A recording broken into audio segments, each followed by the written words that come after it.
Rebel Moon Part 1, A Child of Fire is out on Netflix. This much hyped movie from Zack Snyder kicks off a new sci-fi space opera franchise. Initially pitched as a Star Wars movie, Lucasfilm eventually passed on it, and so Zack took out the Star Wars elements and turned to Netflix to bring this vision to life. It's really nice to see a big budget, large-scale sci-fi movie, not just one that's like kind of low-key, but one that's filled with spaceships and alien worlds and different creatures and so on.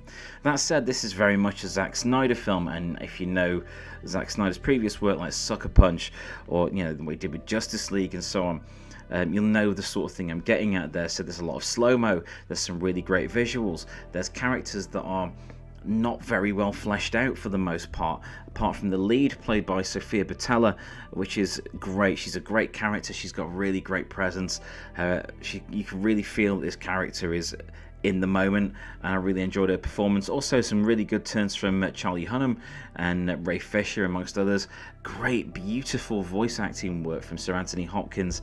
You have to watch it to see who he's playing, but that is a beautiful turn and a really interesting choice for a voice performer there. The Star Wars elements that were apparently removed are still very much in evidence. Basically, there are essentially lightsabers in this movie. The bad guys are basically the Empire, and what is being set up on screen is the Rebellion. So it's a bit Rogue One-esque. It's a bit A New Hope. It's a bit Force Awakens. There's all kinds of direct references to Star Wars that haven't really been taken out, and I'm amazed that some of them made it to the screen. There's anyone that's well versed in Star Wars movies, you'll know what I mean when you see this film. But it's an enjoyable TV watch. That's how I will describe this.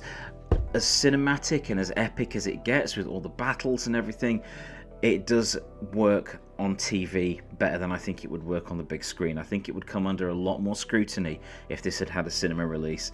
I think it is getting like a limited cinema release somewhere, but I don't think it should. I'm glad it hasn't had a big cinema release, because it would have been eviscerated. You know what critics are like. Who listens to us anyway? So those Star Wars elements aside, it is enjoyable. There's a villain that you hate instantly, so that's good. That's a start. I enjoyed it too. It's not like the best thing I've ever seen, but I enjoyed a space opera movie because I just don't see enough of those, and I really, really love big space opera movies. I see why some may not like it. The inferred assault scene I did not appreciate. That really took me out of it. I think something else could have been done there. But I am looking forward to seeing how it pans out in April 2024 with Part 2. So Rebel Moon Part 2, The Scargiver, comes out in April. So now that this is up on Netflix, there is a trailer for Part 2 up on the extra stuff on the Netflix page, so do go and check that out. It's got some interesting stuff in it. So I did think that some of the characters that died in this shouldn't really have died. But I think that also added to the drama that, oh my god, he's not afraid to kill some characters that you quite like very quickly. One thing I did take issue with I take issue with a lot of films lately, as it was over 2 hours, and it took 1 hour and 46 minutes for it to really hit its stride.